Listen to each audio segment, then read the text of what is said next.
Felipe Romero Sánchez. Gracias, señor director. Buenos días, compañeros. Un abrazo, don Álvaro. Miren, este expediente que se sometió, o que se va a someter el mediodía de hoy, yo creo que a quien más le conviene, y de verdad que lo digo con toda sinceridad, es al propio Gonzalo Castillo. Porque aquí se ha querido siempre, en medio de estos procesos electorales, y eso lo inauguró Joaquín Balaguer. Joaquín Balaguer inauguró eso, hacer ese tipo de show mediático en medio de los procesos electorales, a veces hasta para ocultar las propias debilidades de los gobiernos y de los estados cuando están en situaciones de dificultad o en incapacidad en un momento determinado para dar respuesta a las necesidades básicas de la población. Y aunque nosotros estamos sumergidos en una crisis sanitaria esta que ha derivado en una crisis de carácter económico, y que incluso cualquier desaguisado del gobierno en la no aplicación correcta de política pública a corto, mediano plazo se podría hasta justificar en función de la crisis, y se podría justificar incluso hasta en que son personas nobles que no tienen mucha experiencia de un Estado moderno, porque yo siempre he dicho que una cosa fue el Estado que dejó el PRD-PRM en el 2004 y otra cosa es el Estado que hoy nosotros tenemos. Y ojalá que todos esos casos vayan a la justicia y se judicialicen. Ahora, una cosa son los casos de judicializados. Una cosa son los sometimientos a la justicia.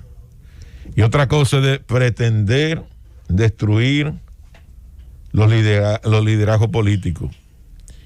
Entonces, mi llamado va ahora al Comité Político del Partido de la Liberación Dominicana, que trate de entender la diferencia que hay entre adecentar la sociedad dominicana, la diferencia que hay entre en la lucha contra la corrupción y utilizar la lucha en contra de la corrupción para destruir a un partido político y destruir una obra de gobierno. Y hay que establecer esa diferencia para poner distancia. Una cosa es que una vez llegado al poder el Partido Revolucionario Moderno, en cualquier tipo de irregularidad que se hayan cometido, actos de corrupción, someta a la justicia a los funcionarios que tuvieron responsabilidad directa o una responsabilidad penal. Eso es una cosa, donde todo el que maneja recursos públicos tiene obligatoriamente que dar la cara y someterse al escrutinio público. Y otra cosa es utilizar esa lucha contra la corrupción, esa supuesta lucha contra la corrupción, para destruir entonces la obra política, la obra de gobierno, y destruir el liderazgo político del Partido de la Liberación Dominicana. Porque eso lo hizo Joaquín Balaguer con el PRD. Eso lo hizo Joaquín Balaguer con el PRD. Y cuando el PRD llegó al poder, en el 2000, intentó hacerlo contra Leonel Fernández.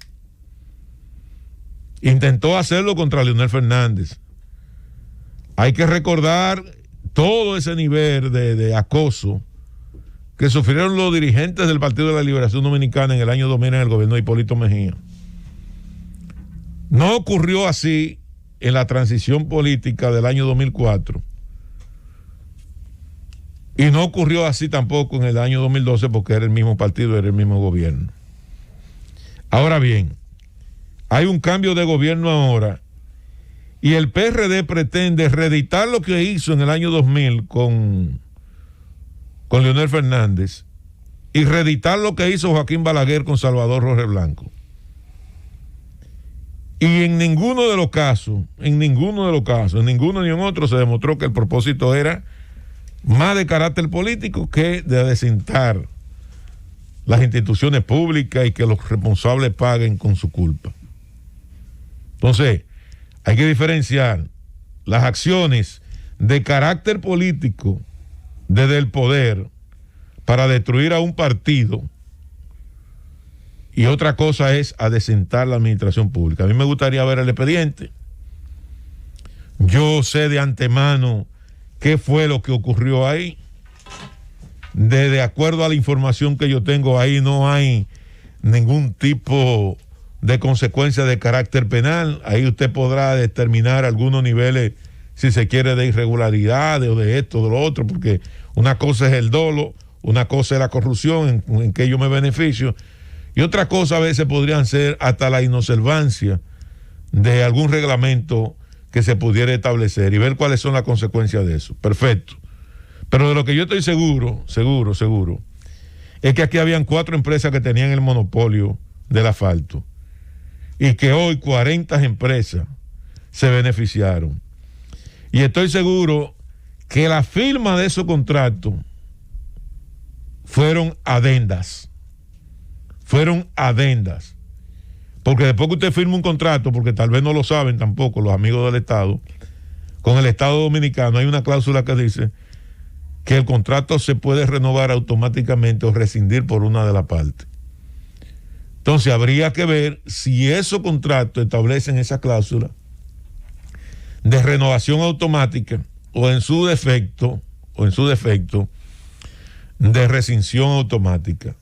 Yo quiero ver el expediente. Ahora, ojalá que todos estos casos vayan a la justicia, pero ojo al Cristo. Una cosa es la persecución de la corrupción y otra cosa es la utilización de expedientes de corrupción para destruir el liderazgo político de la oposición. Miren, yo estuve viendo el otro día algunos datos, sobre todo con el desarrollo turístico que ha tenido la zona de Punta Cana. Y yo recuerdo, señor director, que en un programa especial que nosotros hicimos de Downtown, uno de los graves problemas que tiene Punta Cana sanitario son 2 aspectos fundamentales. En primer lugar, Punta Cana no tiene acueductos. No hay acueducto en la zona de Bávaro, Punta Cana, Verón, toda esa parte del litoral. Se habló de la construcción de un acueducto, inclusive hemos estado invitando al director de INAPA para que participe con nosotros y explique, porque hasta donde tengo entendido se va a iniciar la construcción de ese acueducto. Wellington Arnott, a ver si puede darnos toda esta información. Le estamos invitando para la producción del sábado, allá desde la zona de Punta Cana. Y tiene incluso excelente cantidad de ríos. Y tiene, ahí se pueden hacer, porque después de esa loma que hay ahí entre la zona de Miche, bajando por el Ceibo, hacia abajo todo es una llanura. Ahí está la llanura completa del este. Y ahí se puede hacer un excelente acueducto por gravedad. Ese es un aspecto. El otro aspecto es el tema del manejo y destino final de los desechos sólidos. Estamos hablando de la basura, que incluso se han hecho algunos niveles de planteamiento para crear una especie de una línea férrea que permita recoger todo lo que son los residuos sólidos en toda la zona turística del país. Pero hay otro aspecto mucho más importante, que es el drenaje sanitario. El otro día Osiris estuvimos conversando en una entrevista y dice que el este, esa zona, tiene el acuífero de agua dulce más grande del país. Esa zona que está ahí en Punta Cana, de agua dulce. Ahora, ¿qué está ocurriendo con el tema del impacto del desarrollo del turismo? Y a propósito del desarrollo del turismo, cuando usted crea una infraestructura, por ejemplo, como la que se pretende hacer, para ponerle un ejemplo, porque lo que te provoca el nivel de desarrollo son las estructuras de carácter físico, ¿verdad? Entonces tú construyes, por ejemplo, un aeropuerto. El aeropuerto tú tienes que construir vías. Eso te obliga a la construcción del desarrollo del sector inmobiliario. Entonces, todas esas aguas, cada persona que hace una casa o que te hace un complejo hotelero, termina entonces llevando eso hacia las aguas subterráneas. Y te provocan, te hacen un pozo séptico para vertir las aguas negras y a 4 o 5 metros te hacen un pozo para sacar agua de consumo potable, y se está convirtiendo ese acuífero prácticamente en un foco de contaminación importante. Lo digo porque vi a Luis Carvajal hablando sobre cuál sería el impacto que podría tener en la República Dominicana un desarrollo inmobiliario como resultado de la construcción de una serie de obras de infraestructura que son importantes, sin tomar en cuenta un elemento tan importante como es el tema de la contaminación. Nosotros estamos ahora en medio de un debate con la construcción de un aeropuerto. Ese aeropuerto va a conllevar obviamente la construcción de otras obras de desarrollo de infraestructura. Se ha hablado del tema, pero nadie absolutamente conoce cuál es el manejo medioambiental que se le va a dar a eso, ni cómo se va a manejar eso. Y sería bueno, sería importante tener conocimiento de lo que va a ocurrir ahí para nosotros evitar que ocurra lo que ocurrió en el litoral de Santo Domingo. Usted tiene la zona del río Osama, río Isabela, y la costa del malecón convertido prácticamente en estercolero, porque ahí llegan todas las aguas sin ningún tipo de tratamiento. Santo Domingo no tiene una planta de tratamiento, sin embargo, aquí residen 1 millón y pico de habitantes y hay una movilidad de casi 2 millones de habitantes. Y el Gran Santo Domingo no hay una sola planta de tratamiento y residen 3 millones de personas. Y usted diría, pero acá, ¿y a dónde es que van todas las aguas residuales? Bueno, es que las aguas residuales de cada edificio va a las aguas subterráneas. Y usted dice, pero si hay dificultad de agua en la capital, ¿cómo es entonces de que la gente se suple de agua? Bueno, es que al lado de donde se depositan las aguas residuales, a 2 o 3 metros, se hace entonces un pozo para que la gente consuma el agua que está al lado de las aguas residuales. Y lo que estamos haciendo entonces es consumiendo esas aguas residuales. Lo digo porque hay que medir el impacto ambiental de las obras de desarrollo a propósito del tema del este. El este necesita un sostenimiento en el tiempo. El este necesita la construcción de su acueducto, necesita el manejo de los desechos sólidos y necesitamos saber también dónde se van a vertir todas las aguas negras en el marco del impacto del desarrollo de obras importantes.